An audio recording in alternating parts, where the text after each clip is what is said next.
إن العلماء لم يورثوا درهما ولا دينارا وإنما ورثوا العلم. ക്ഷമിക്കുക.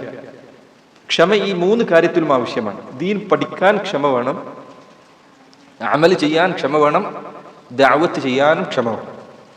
ഈ മൂന്ന് കാര്യത്തിലും ക്ഷമയില്ലാതെ നടക്കുകയില്ല. ദീൻ പഠിക്കാൻ ക്ഷമ വേണമെന്ന് പറഞ്ഞാൽ, ഇപ്പം ഇന്ന് നമ്മൾ പഠിക്കുന്നതിനെ കുറിച്ച് നല്ല വാക്ക് കേട്ടു, പഠിക്കാൻ തീരുമാനിച്ചു, നാളെ പോയി പുസ്തകം തുറന്നു വെച്ചു, ആദ്യം വായിച്ചു തുടങ്ങുമ്പോൾ തന്നെ എല്ലാം മനസ്സിലാവും? ഇല്ല, പലതും മനസ്സിലാവില്ല. 2-3 ദിവസം എടുത്ത് നോക്കിയിട്ട് വേണമെങ്കിൽ എന്നെ കൂടി ഇത് നടക്കില്ല, എന്തായാലും നിർത്ത എന്ന് നീ പറയുകയാണെങ്കിൽ നീ ഒരിക്കലും ഒന്നും പഠിക്കില്ല. പഠിക്കണമെങ്കിൽ, ഇൽമു നേടണമെങ്കിൽ ധാരാളം രാവും പകലും ഇതിനു വേണ്ടി കുറേ ഇരുന്നാൽ കുറച്ച് പഠിക്കാൻ പറ്റും. അതുപോലെ തന്നെയാണ് അമലിന്റെ കാര്യവും. പല ആളുകൾക്കും അവിടെയാണ് സബ്റില്ലാതെ ആകുന്നത്. നന്നാവണമെന്ന് തീരുമാനിക്കും, നന്നാവും, ഏതെങ്കിലും ഒരു തിന്മയിൽ ഇടയ്ക്ക് വെച്ചൊന്ന് അകപ്പെട്ട് കഴിഞ്ഞാൽ പിന്നെ കഴിഞ്ഞു, പിന്നെ അവിടെ ക്ഷമ പോയി. ഞാൻ ഇത്രയും ശ്രമിച്ചു, പിന്നെ തെറ്റിൽ പോയി വീണു, ഇത് എത്ര വെച്ചിട്ട് നടക്കും, അങ്ങനെ വിചാരിക്കേണ്ടില്ല. അല്ലാഹു തൗബ ചെയ്യാം. ഒരു തിന്മ ചെയ്താൽ അതിന് തൊട്ടടുത്ത നീ ഒരു നന്മ ചെയ്യുക. ആ നന്മ തിന്മയെ മായ്ച്ചു കളയുന്നതാണ്. ഇന്നൽ ഹസനാത്ത് യുദ്ഹിബുന സയ്യിആത്ത്, നന്മകൾ തിന്മകളെ മായ്ച്ചു കളയുന്നതാണ്. സുബ്ഹാനല്ലാഹ്, അള്ളാഹുവിന്റെ റഹ്മത്തിന്റെ വ്യാപ്തി നിങ്ങൾ നോക്കൂ. തിന്മ മായ്ച്ചു കളയുന്നില്ല, നന്മകൾ തിന്മയെ ഇല്ലാതെയാക്കി. ചിലപ്പോൾ യുബദ്ദിലുല്ലാഹു സയ്യിആതിഹിം ഹസനാത്ത്, തിന്മ ചിലപ്പോൾ അള്ളാഹു നന്മയാക്കി മാറ്റിക്കളയും. അവൻ ചെയ്ത തിന്മകൾ അള്ളാഹു നന്മയായി രേഖപ്പെടുത്തും.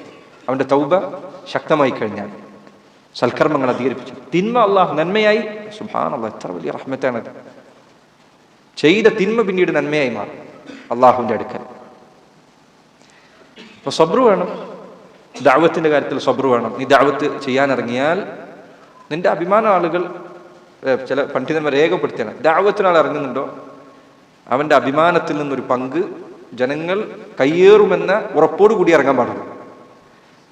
ഞാൻ തൗഹീദ് പറയും, സുന്നത്ത് പറയും, എന്നാരും ആക്ഷേപിക്കാൻ പാടില്ല.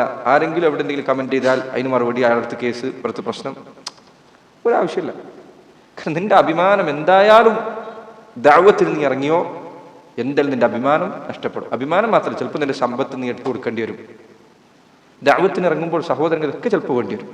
അതുകൊണ്ട് ചില പണ്ഡിതന്മാർ പറഞ്ഞു, ഒരു പ്രബോധകൻ അവന് കറമുണ്ടായിരിക്കണം. കറം എന്ന് പറഞ്ഞാൽ ഉദാരത ഉണ്ടായിരിക്കണം. ദീന് പറഞ്ഞു കൊടുക്കുന്നതിൽ ഉദാരത ഉണ്ടായിരിക്കണം എന്ന് പറഞ്ഞാൽ അതിലൊരു പിശുക്ക് കാണിക്കൽ. അതോടൊപ്പം തൻ്റെ സമ്പത്ത് ചെലവഴിക്കാനും അവൻ തയ്യാറാണ്. ചിലപ്പോൾ ദാഇമാർ അല്ലെങ്കിൽ ദഅവത്തിന്റെ മേഖലയിൽ പ്രവർത്തിക്കുന്ന ആളുകൾക്ക് ചിലപ്പോൾ നഷ്ടപ്പെട്ടു പോയേക്കാവുന്ന കാര്യമാണത്. അവർ പറഞ്ഞു കൊടുക്കും, പക്ഷെ അവനവന്റെ പൈസ കൊണ്ട് ഒരു സഹായം ചിലപ്പോൾ ചെയ്യില്ല. അത് ചെയ്യരുത്. എൻ്റെ പണം കൊണ്ട് ചിലപ്പോൾ നീ എന്ത് ചെയ്യേണ്ടി വരും? നീ പറയുന്ന ആദർശത്തെ സഹായിക്കാൻ നിന്റെ കയ്യിൽ പൈസ കൊടുക്കേണ്ടി വരും. ദഅവത്തിന്റെ മേഖലയിലും നീ ക്ഷമ കൈക്കൊള്ളണം. നിന്റെ സമയം നീ ചെലവഴിക്കണം, നിന്റെ ഇൽമു നീ ചെലവഴിക്കണം, നിന്റെ ആരോഗ്യം നീ ചെലവഴിക്കണം, നിന്റെ അഭിമാനം ചിലപ്പോൾ നീ വ്രണപ്പെട്ടാൽ സഹിക്കണം. ഇതിനൊക്കെ തയ്യാറായിക്കൊണ്ടാണ് ദഅവത്തിലേക്ക് ഇറങ്ങേണ്ടത്. അതുപോലെ ചിലപ്പോൾ നിന്റെ അടുത്ത ബന്ധങ്ങൾ നിനക്ക് നഷ്ടമായെന്ന് വന്നേക്കാം. ഇതൊക്കെ ഉണ്ടാകും. അതിൽ നിനക്ക് സബ്ർ ഉണ്ടായിരിക്കും. വദ്ദലീലു അലാ ദാലിക സൂറത്തുൽ അസ്ർ, ഈ പറഞ്ഞതിനുള്ള തെളിവ് സൂറത്തുൽ അസ്റാണ്. സൂറത്തുൽ അസ്റിൽ അല്ലാഹു സുബ്ഹാനഹു വ തആല അവസാനത്തെ ആയത്തിൽ പറഞ്ഞു, അല്ലദീന ആമനു, വിശ്വസിച്ച ആളുകൾ. ഈമാൻ എന്നത് ഇൽമു ഉൾക്കൊള്ളുന്നുണ്ട്. വഅമിലുസ് സാലിഹാത്ത്, അത് അമലാണ്. വതവാസൗ ബിൽ ഹഖ്, അത് ദഅവത്താണ്. വതവാസൗ ബിസ് സബ്ർ, അത് ക്ഷമയാണ്.